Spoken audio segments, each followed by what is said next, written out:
Bonjour à toutes et à tous et bienvenue sur votre chaîne Oasis de physique chimie.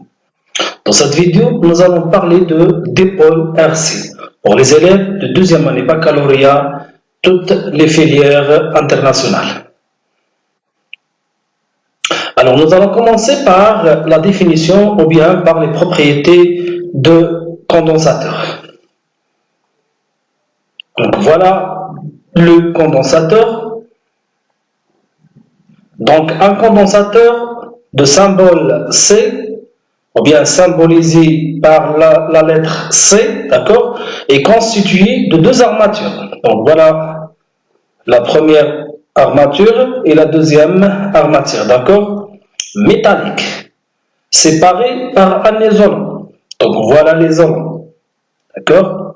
Cet isolant est appelé diélectrique. Alors il peut être constitué de l'air, mica, céramique, téflon, polyester, autre chose. D'accord?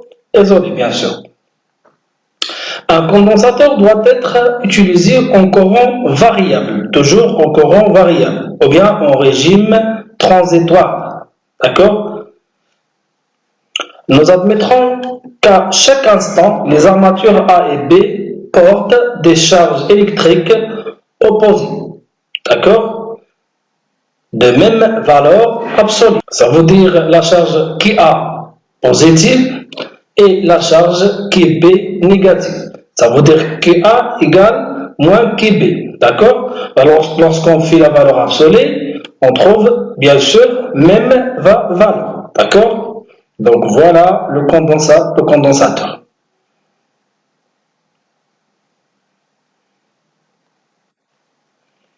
Alors maintenant, on va voir les relations fondamentales pour un condensateur. Donc, qu'est-ce que vous devez savoir? Donc, il faut savoir la relation entre la charge du condensateur et l'intensité. Ça veut dire, par définition, l'intensité est du courant et le débit de charge transportée, c'est-à-dire à la charge électrique transportée par unité de temps, dans le cas continu, et est égal Q sur T. Je dis dans le cas du courant continu, d'accord? Alors, dans le cas d'un courant variable, ça veut dire le cas du condensateur de charge A et KB, d'accord? Et de T égale D de KA sur D de T. Donc, on parle de positif. Attention, de la charge positive. Ça veut dire l'entrée du courant électrique. Donc, le courant électrique, il entre, bien sûr, par l'armature qui comporte la charge positive, tout simplement. D'accord? Donc, l'unité de KA, c'est coulomb. D'accord? L'unité du temps, c'est le seconde, et l'unité du courant, bien de l'intensité du courant électrique, c'est l'ampère. Alors, si l'intensité du courant est supérieure à 0, alors, tout simplement, ça veut dire la dérivée de la charge par rapport au temps est supérieure à 0. Alors, qu'est-ce que ça veut dire? Lorsque vous avez le courant positif, la dérivée de la charge est positive, ça veut dire mathématiquement qu'A augmente. Ça veut dire la charge augmente.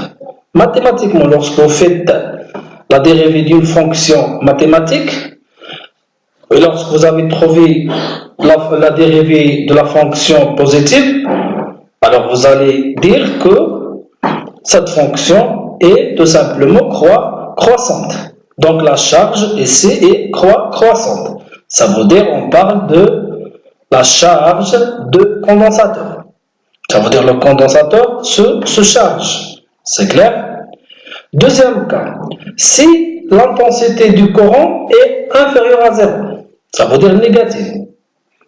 Alors implique quoi? Implique que la dérivée de la charge par rapport au temps est négative, inférieure à 0. Donc, on déduit que la charge, bien sûr, KA, diminue. Ça veut dire décroissante. D'accord? Alors on parle de quoi? On parle de décharge de condensateur. D'accord? Ça veut dire le condensateur, elle se décharge. C'est clair? Après avoir trouvé la relation entre la charge du condensateur et l'intensité du courant et de T, maintenant on va voir la relation entre la charge du condensateur Q et la tension à ses bornes, UC. D'accord? Un condensateur de capacité C se met à une tension UC, prend une charge Q telle que la charge Q égale C fois UC. Avec C, c'est la capacité du condensateur de l'unité farad, d'accord? Et UC, la tension en borne du condensateur de l'unité volt, d'accord? Et qui est la charge du condensateur en coulomb, d'accord? Donc, il faut remarquer que une farad représente une très grande capacité. Donc, on utilise souvent des sauts multiples.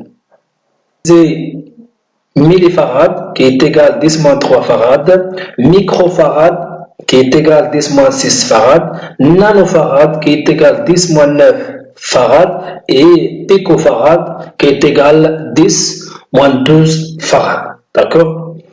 Donc voilà les multiples de farad.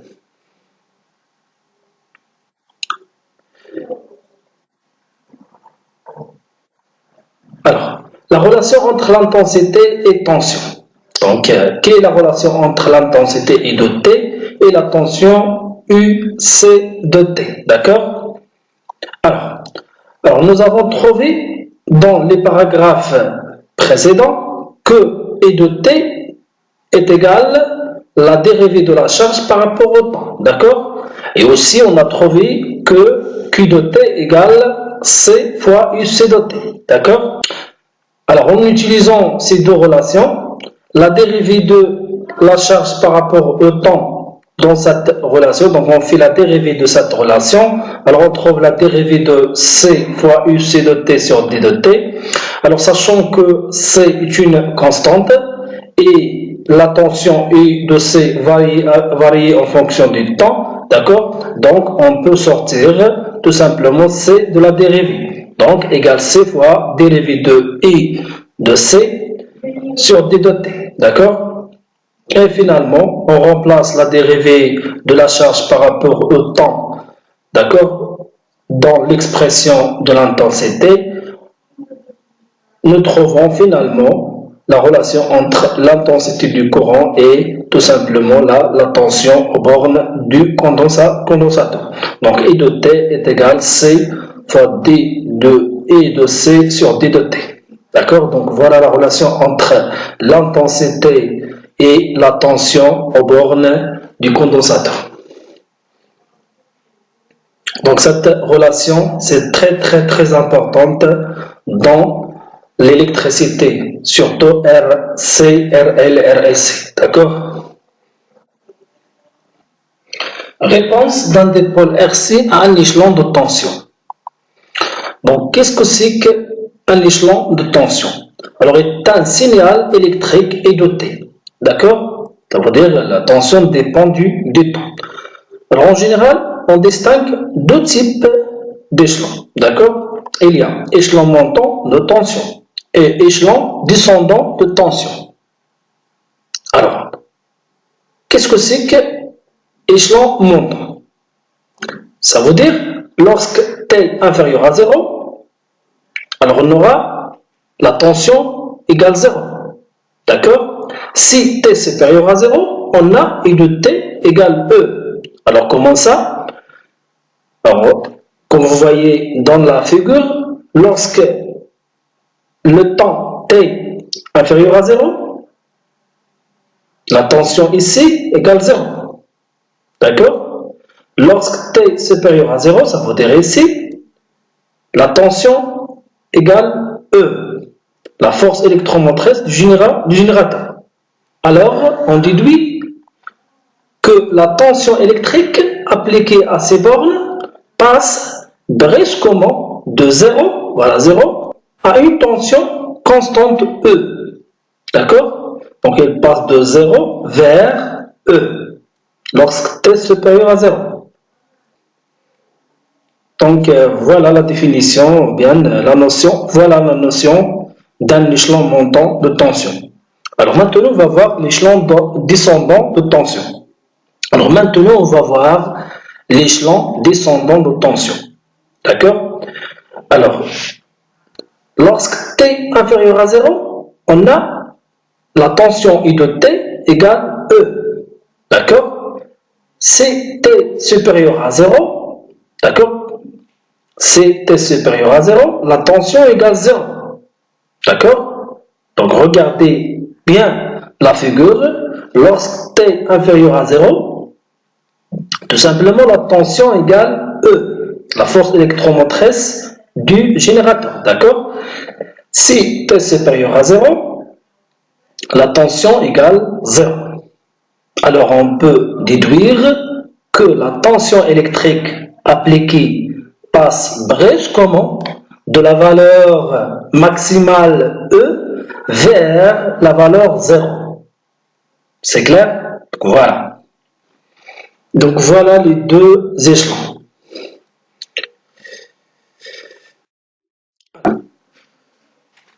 Alors on va commencer par un échelon montant de tension.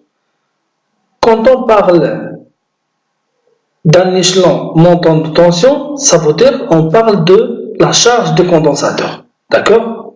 Alors on considère le circuit suivant, d'accord? Alors qu'il est constitué d'un générateur de force électromotrice E, d'une résistance, d'accord, R, d'un condensateur de capacité C, d'accord, et d'un interrupteur de deux positions, ou bien deux interrupteurs, d'accord, de position 1 et position 2, d'accord. Lorsqu'on veut charger le condensateur, alors on doit le lier par un générateur, d'accord. Donc il faut faire un circuit, d'accord, contient un générateur et un condensateur, d'accord. On va placer l'interrupteur dans la position 1, d'accord. Le condensateur se charge. Qu'est-ce que ça veut dire se charge? Ça veut dire sa tension croît plus ou moins rapidement. D'accord? Alors, dans ce cas, on parle de régime transitoire. Pour atteindre la valeur de la tension imposée par le générateur de tension constante, ça veut dire pour atteindre le régime permanent. D'accord? Ça veut dire la valeur maximale de tension, E. C'est clair? Alors maintenant, on va chercher l'équation différentielle, d'accord, de la charge du condensateur. D'accord? Allez. Alors maintenant, on va déterminer l'équation différentielle vérifiée par la tension UC. D'accord? Alors voilà le circuit de la charge du condensateur. D'accord? Alors dans ce circuit, il y a un générateur, d'accord, une résistance et un condensateur qui est en charge, d'accord. Alors, avant de déterminer l'équation différentielle, on doit représenter les tensions sur les dipôles, d'accord. Alors, on commence par le générateur. La tension du générateur est toujours à le même sens que le courant électrique, d'accord. Voilà. Et pour les récepteurs, la tension du récepteur est toujours de sens inverse que le sens du courant. D'accord? Donc voilà UR inverse de I et aussi UC inverse de I. D'accord? Alors, pour trouver l'équation différentielle, nous allons appliquer la loi d'additivité des tensions. Alors on peut écrire tout simplement la somme des tensions égale 0, d'accord? Ou bien la tension UC plus la tension UR égale E, d'accord? Ou bien moins E égale 0, c'est la même chose, d'accord? Alors maintenant on va utiliser la loi d'Ohm, d'accord? Pour les conducteurs ohmiques, d'accord? Alors pour les conducteurs ohmiques, UR égale la résistance fois l'intensité du courant, d'accord? Alors, en remplaçant I par la relation précédente, ça veut dire I égale dérivée de la charge par rapport au temps, d'accord? Et en remplaçant Q par C fois UC, d'accord? On peut appliquer directement la relation suivante. On a déjà trouvé cette relation, d'accord? Donc, on peut remplacer E par C fois D de E de C sur D de T, d'accord? Donc, voilà, égale R fois C fois la dérivée de UC sur T, d'accord? D de T. Donc, égale la résistance fois la capacité fois la dérivée de la tension par rapport au temps. D'accord? Donc, on trouve finalement E égale tout simplement UC plus R. On trouve finalement E égale la tension à la borne du condensateur plus la tension à la borne de résistance qui est égale R fois C fois la dérivée de UC sur D de T. D'accord? Donc voilà l'équation différentielle de la charge du condensateur. D'accord? Alors lorsqu'on veut trouver l'équation en fonction de la charge, donc puisque UC égale la charge sur C, d'accord? On remplace UC par Q sur C dans cette équation, d'accord? Donc on trouve tout simplement R fois C fois D de Q par rapport au temps, d'accord, plus la charge égale C fois E. Donc il suffit de remplacer tout simplement UC par Q sur C et multiplier l'équation par C, d'accord? Vous allez trouver tout simplement cette expression. Donc voilà l'équation différentielle en fonction du tension aux bornes du condensateur et aussi en fonction de la charge, d'accord, du condensateur. Alors, après avoir trouvé l'équation différentielle de la charge du condensateur, maintenant on doit chercher la solution de cette équation, d'accord? Alors, la solution de cette équation différentielle s'écrit en général sous la forme suivante, d'accord? La tension égale A exponentielle moins mt plus B. D'accord? C'est l'équation numéro 1. D'accord? Telle que A, B et M, ce sont des constantes à déterminer. D'accord? Donc, on doit tout d'abord faire la dérivée de cette équation. D'accord? Donc, la dérivée de A exponentielle moins mt, c'est moins M fois A exponentielle moins mt. D'accord? La constante, ou bien la dérivée de la constante égale 0. D'accord? Donc, la dérivée de B égale 0. Ok? Alors, pour déterminer la constante M et la constante B, donc on commence par déterminer les constantes M et B. D'accord? Alors, pour déterminer ces deux constantes, on remplace la relation 1 et la relation 2 dans l'équation différentielle. D'accord? Voilà l'équation différentielle. Donc, on remplace tout simplement UC par cette expression. D'accord? Et la dérivée de UC par rapport au temps par cette expression. D'accord? Alors, on trouve E égale tout simplement A exponentielle moins mt plus B. Donc, on a remplacé UC par son expression. D'accord? Plus R fois C fois l'expression de DUC par rapport au temps. Ça veut dire moins MA exponentielle moins MT. D'accord? Voilà, on a remplacé les équations 1 et 2 dans l'équation tout simplement différentielle. D'accord? Alors, on développe cette équation, on trouve E égale A exponentielle moins MT moins tout simplement plus avec moins c'est moins R fois C fois A M exponentielle moins T plus B. C'est clair? Donc voilà, on a développé cette équation. C'est clair? Alors, on peut écrire E égale, tout simplement, on factorise par A exponentielle mt, parce qu'on a A exponentielle mt ici, et A exponentielle moins mt ici. Donc on peut factoriser par A exponentielle moins mt. A exponentielle moins mt facteur. Donc il va rester ici 1 et ici, donc il y a R fois C fois M. D'accord? Parce qu'on a factorisé par A exponentielle moins mt plus B. C'est clair? Alors en utilisant cette relation, voilà. Donc voilà la relation précédente, d'accord? Cette équation est vérifiée, d'accord? Est vérifiée quelle que soit la date t. D'accord? Quelle que soit t, parce qu'il y a l'exponentielle. Attention. Donc 1 moins R fois C fois M égale 0 et B égale E. C'est clair? Ça veut dire quoi? Ça veut dire d'après cette équation, on peut trouver M. Donc M égale 1 sur RC. Donc voilà l'expression de M. C'est clair?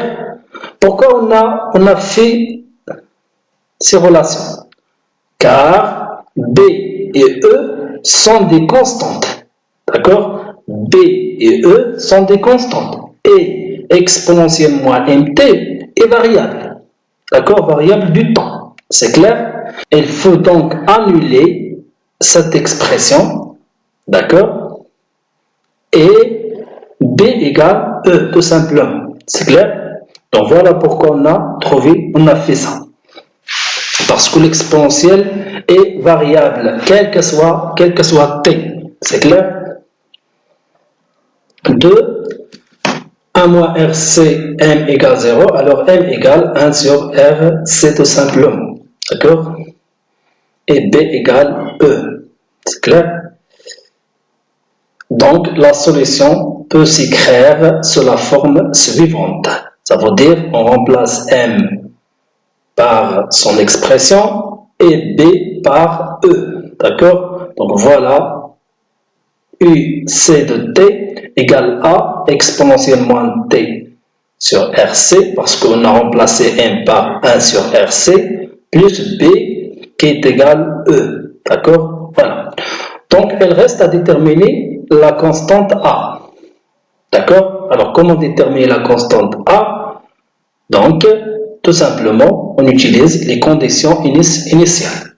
Donc, à l'instant T égale 0, on a la tension du condensateur égale 0. Parce que le condensateur, il est déchargé. D'accord? Et on parle de la charge du condensateur. D'accord? Donc, la tension aux bornes du condensateur égale 0 volts. C'est clair? Alors, on peut déterminer A car, pourquoi? Car la tension UC de T est une fonction continue. D'accord? À chaque instant T. C'est clair? Alors, on donne T égale 0 tout simplement de cette équation. Alors, I de C de 0 est égal à exponentielle, on remplace T par 0, exponentielle de 0, plus E. D'accord? Alors, exponentielle de 0, c'est 1. D'accord? Et la tension à l'instant T égale 0, égale 0 tout simplement. D'accord? Donc, on trouve A égale moins E. D'accord? C'est clair? Donc voilà, donc A est égal moins E. D'accord? Donc, on remplace A par moins E. D'accord? On trouve UC de T égale tout simplement E exponentielle moins T sur RC plus E. Et on factorise par E, on trouve E facteur de 1 moins exponentielle moins T sur tau. Donc, tau égale RC. C'est clair? Ça veut dire qu'on a remplacé RC par tau. Alors, c'est quoi tau? Tau, c'est la constante de temps du dipôle RC. Alors, dimension de la constante de temps. D'accord? Tau. Alors, on sait que tau égale R fois C. Ça veut dire égal à la dimension de R fois la dimension de C. D'accord? Et on sait que R est égal à la tension sur le courant, sur l'intensité du courant. D'accord? Ça veut dire la dimension de R est égale à la dimension de tension sur la dimension de l'intensité du courant. D'accord? Ça veut dire fois la dimension de I moins 1. C'est clair? Donc voilà. Et on sait que la capacité du condensateur est égale à la charge sur la tension. D'accord? Ça veut dire la dimension de la capacité égale la dimension de la charge sur la dimension de la tension. D'accord? Et on sait que la dimension de la charge est égale à la dimension de l'intensité du courant fois la dimension du temps. D'accord? On a déjà vu cette relation. Ça veut dire la charge égale E fois T. D'accord?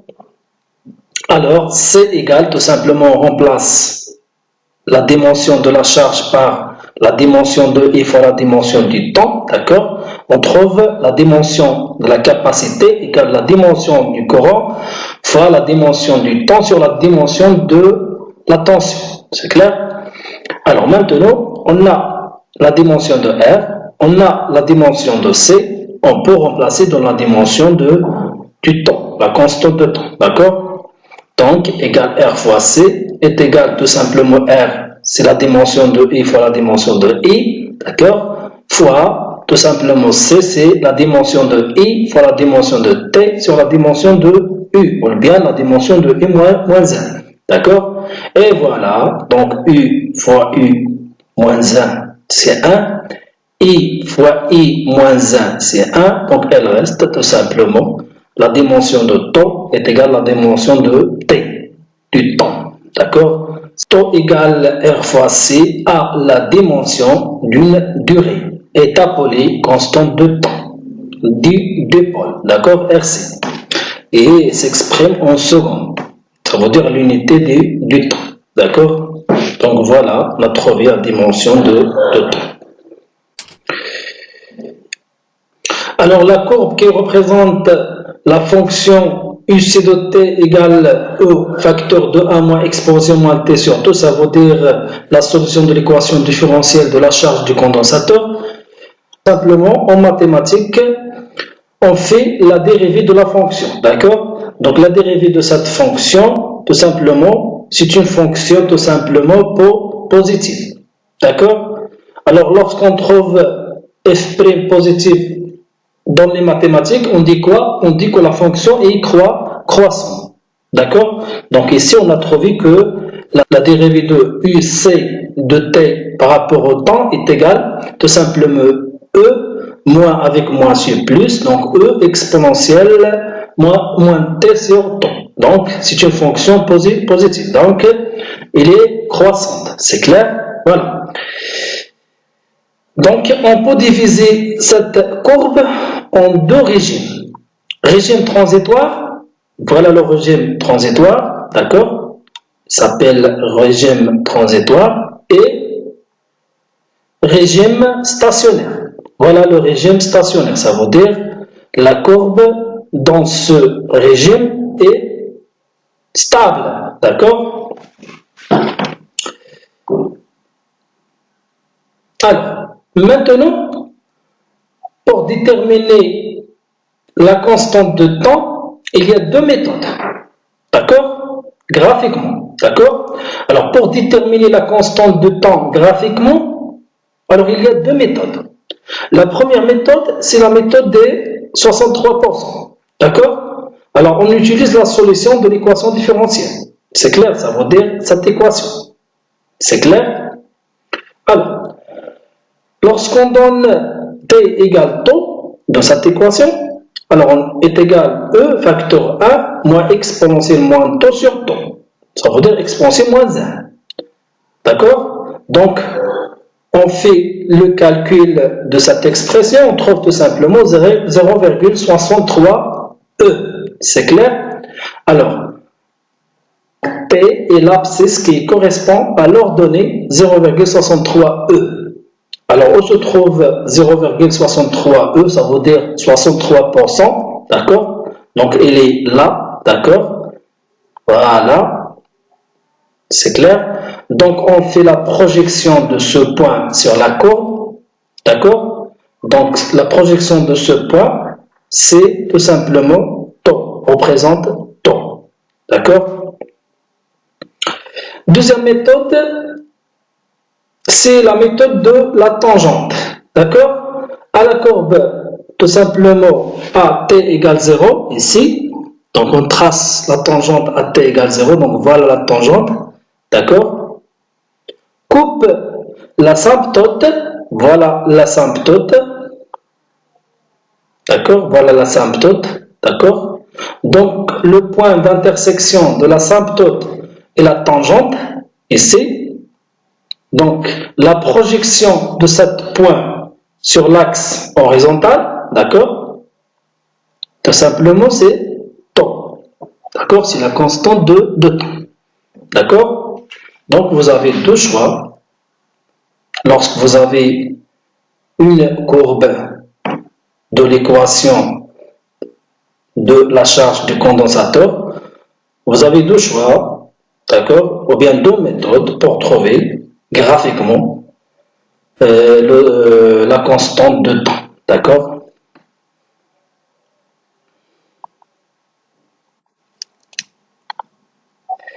Alors lorsqu'on veut trouver l'expression de l'intensité du courant de charge été, d'accord?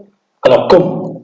Tout simplement, on applique la relation entre I et la charge, c'est clair? Et on remplace la charge par CUC, on a déjà vu ces relations, d'accord? Et après, on fait la dérivée de la solution de l'équation différentielle. On a déjà trouvé UC, d'accord? D'accord? Donc la dérivée, donc c'est C fois E, d'accord? La dérivée de 1 c'est 0, et la dérivée de l'exponentielle c'est moins avec moins c'est plus, d'accord? Donc 1 sur tau, exponentielle moins t sur tau, d'accord? Donc on trouve tout simplement E égale CE sur RC, tau, on a remplacé tau par RC, exponentielle moins t sur tau, d'accord? Donc E de t égale tout simplement simplifié par C égale E sur R exponentielle moins t sur t. C'est clair? Donc tout simplement, on a fait tout simplement la dérivée de la solution de l'équation différentielle en fonction de la tension multipliée par C. C'est clair? Et on a trouvé l'expression de l'intensité du courant électrique. D'accord? Donc la représentation de cette fonction, c'est très simple. Donc l'exponentielle tout simplement, donc elle est négative tout simplement. Donc la dérivée de cette fonction donne moins. Vous avez ici moins. Donc donne moins E sur R fois t. Donc moins, ça veut dire la dérivée de cette fonction est négative. Ça veut dire la dérivée de cette fonction est négative. D'accord? Puisqu'elle est négative, donc la fonction est décroissante. Voilà. C'est clair? Alors lorsqu'on donne à t0, exponentielle 0, c'est E sur R, tout simplement, parce que exponentielle 0, c'est 1. Donc, E de 0 égale E sur R. C'est clair? Voilà. Donc, la représentation, c'est très simple. D'accord? 0, on donne à t0, donc 0, ça veut dire E sur R, voilà E sur R. Et on calcule la dérivée de cette fonction. Vous allez trouver que la dérivée de cette fonction est négative. Donc, tout simplement, la fonction, elle est tout simplement décroissante. Et lorsque vous faites la limite tendre vers plus l'infini, vous allez trouver 0. Donc, tendre vers 0. Donc, la courbe décroissante et tendre vers 0. Pourquoi? Parce que la limite de cette fonction de t tendre vers plus l'infini, voilà, plus l'infini, tend tout simplement exponentielle moins l'infini. Exponentielle moins l'infini mathématiquement, c'est 0. Donc, c'est 0. C'est clair? Donc, tendre vers 0. Alors, maintenant, on passe à l'étude théorique de la décharge d'un condensateur. Ça veut dire réponse à un échelon descendant de tension. D'accord? Ça veut dire deuxième échelon. D'accord? Alors, après la charge du condensateur, d'accord, on bascule l'interrupteur à la position 2. C'est clair? Que l'on considère comme origine d'étape T égale 0.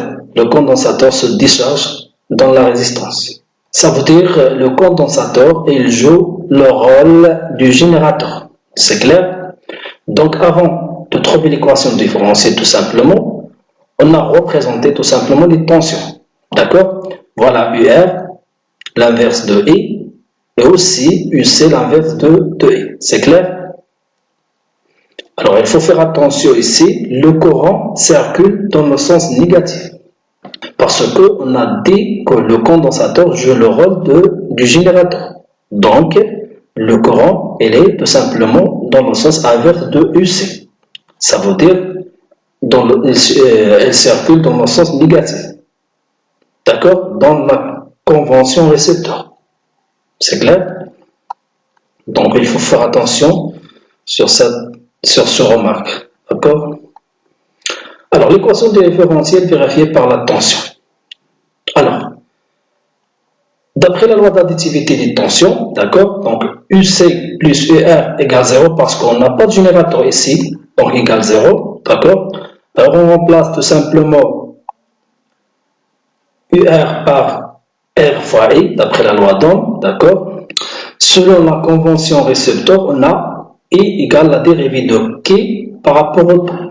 Et on sait aussi que la charge égale la capacité du condensateur fois la tension. C'est clair? C'est clair? Donc, en utilisant cette relation, UR égale R fois I, on remplace I par d de K sur d de T, voilà, et on remplace K par C fois UC, d'accord?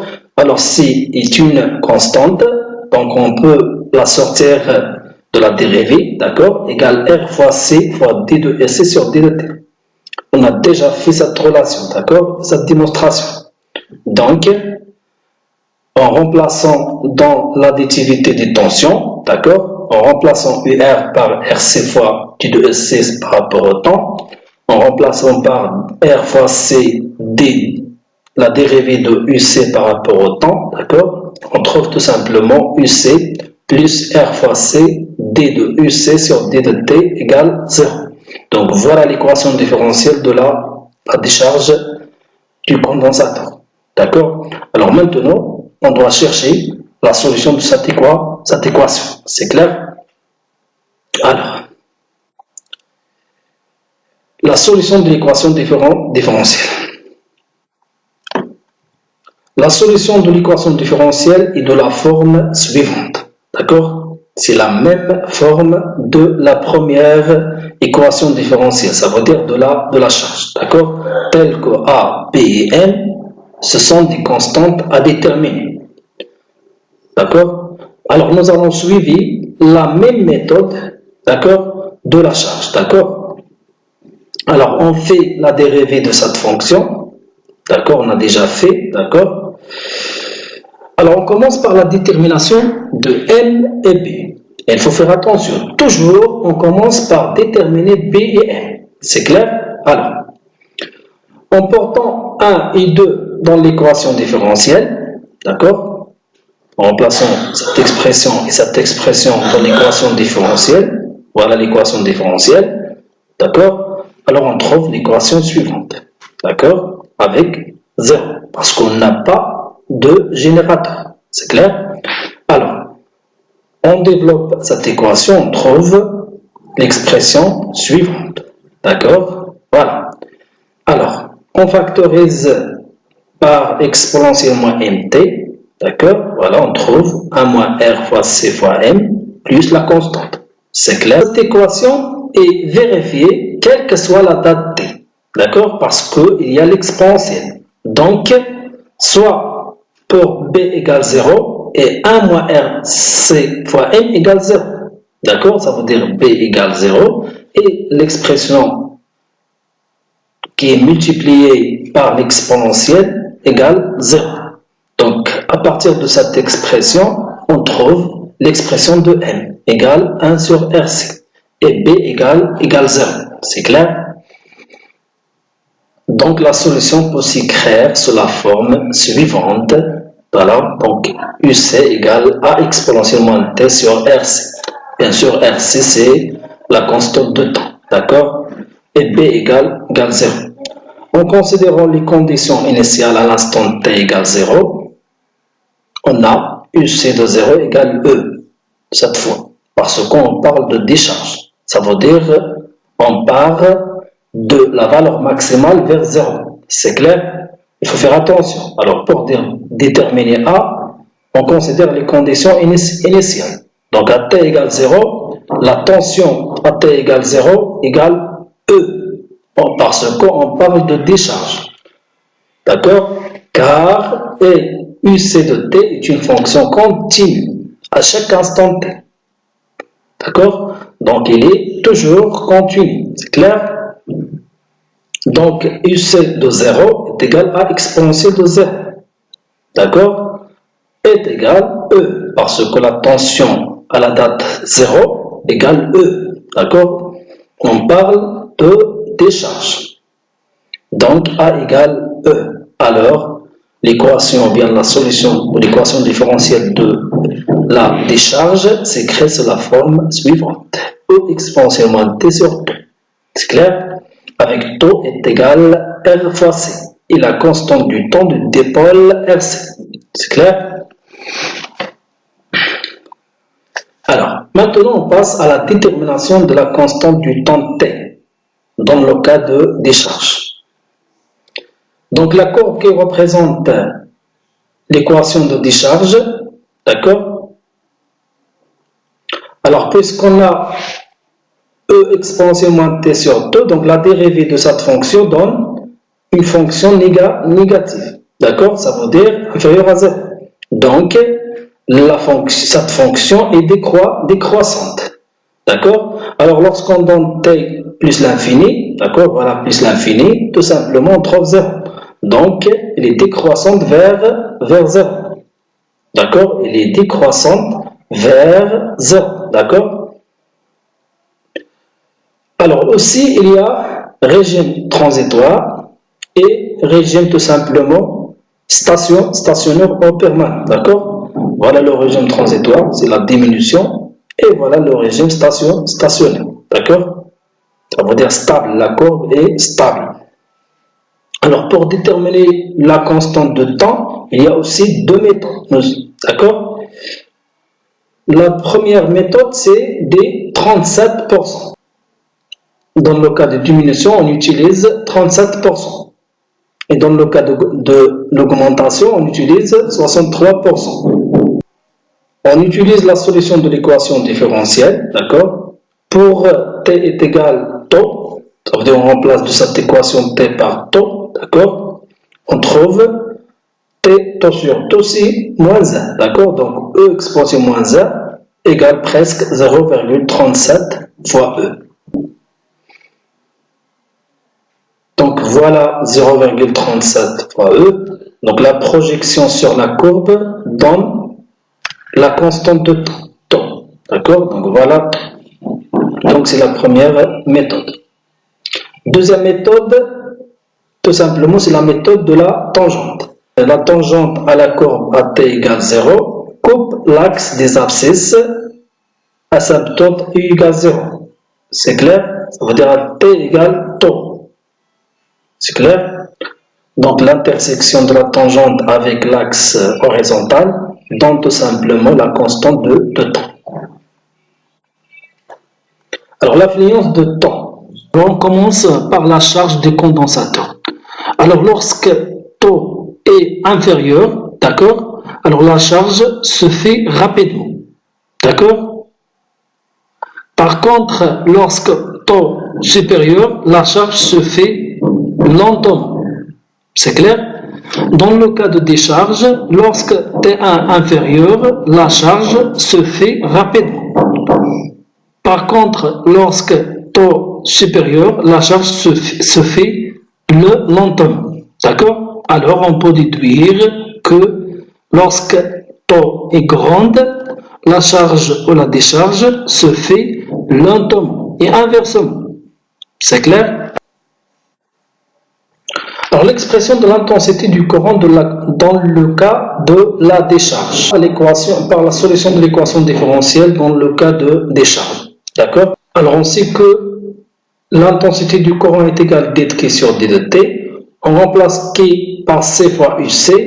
D'accord? Et on fait la dérivée de I. D'accord? Donc la dérivée de cette équation, on trouve tout simplement moins, tout simplement parce que la dérivée de l'exponentielle c'est moins moins 1 sur tau, d'accord? Donc, c'est E avec E, 1 sur tau, exponentielle moins T sur tau. Donc, égale moins CE sur RC, parce qu'on a remplacé tau par RC, d'accord? On simplifie par C, on trouve tout simplement I de T est égal à moins E sur R fois exponentielle de moins T sur T, d'accord? La représentation de cette équation, c'est très simple. Alors, pour représenter cette équation, on fait la dérivée de cette équation. On trouve que la dérivée de cette équation est tout simplement positive, d'accord? Bien sûr, il est positif parce que moins avec moins, c'est clair, ça veut dire qu'il est supérieur à 0. Donc, tout simplement, l'équation, elle est croissante, d'accord? À partir de quoi? À partir de moins E sur R. Pourquoi moins E sur R? Parce que lorsqu'on donne T égale 0, exponentielle 0 reste moins E sur R. Lorsqu'on donne 0, donc 0 donne moins E sur R. C'est clair? Donc, augmente vers 0. C'est clair parce que exponentielle plus l'infini, lorsqu'on donne T plus l'infini, avec moins c'est moins l'infini, exponentielle moins l'infini, c'est 0. Donc, tout simplement 0. Donc, vers 0. Donc, mathématiques. La représentation, c'est, vous pouvez utiliser les méthodes mathématiques tout simplement. L'énergie électrique est emmagasinée dans le condensateur. Alors, au cours de la charge, un condensateur emmagasine de l'énergie qu'elle restitue lors de la décharge. La puissance électrique fournie au condensateur est de la forme suivante. P égale la tension fois le courant. D'accord? Tel que E égale C fois D de U sur D de T. D'accord? Donc, on remplace E par son expression dans la puissance. D'accord? P égale UC fois C D de UC sur D de T. On peut écrire cette expression sous la forme suivante. Ça veut dire lorsqu'on fait la dérivée de cette expression, on trouve cette expression. C'est clair?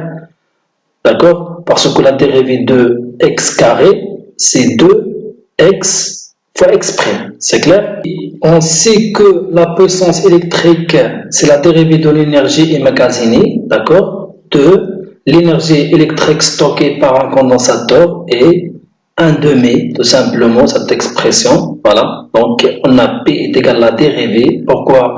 Voilà pourquoi on a écrit cette expression sous forme de cette expression, tout simplement pour faire l'égalité entre l'énergie emmagasinée et la puissance, tout simplement. Donc, l'expression qui est à l'intérieur de la dérivée représente l'énergie emmagasinée tout simplement. Voilà, donc EE égale 1/2 c'est UC au carré, c'est clair? Et on peut aussi remplacer tout simplement UC par tout simplement Q sur C, d'accord? Donc on trouve 1/2 Q au carré sur C, c'est clair? Donc vous avez le choix, soit vous allez utiliser 1/2 C UC au carré, soit 1/2 Q au carré sur C. C'est clair selon les données. Avec E s'exprime en joules, donc l'unité de E de l'énergie emmagasinée c'est le joule, l'unité de la capacité c'est farad et l'unité de la tension c'est volt et l'unité de la charge c'est coulomb. D'accord? Et voilà, c'est la fin de cette leçon de RC. Et nous allons faire, Inch'Allah, les exercices appliqués de cette leçon, d'accord, dans les vidéos suivantes, d'accord. Merci de votre attention. Je vous souhaite bon courage, bonne continuation et plein de succès. Salam alaikum wa rahmatullah.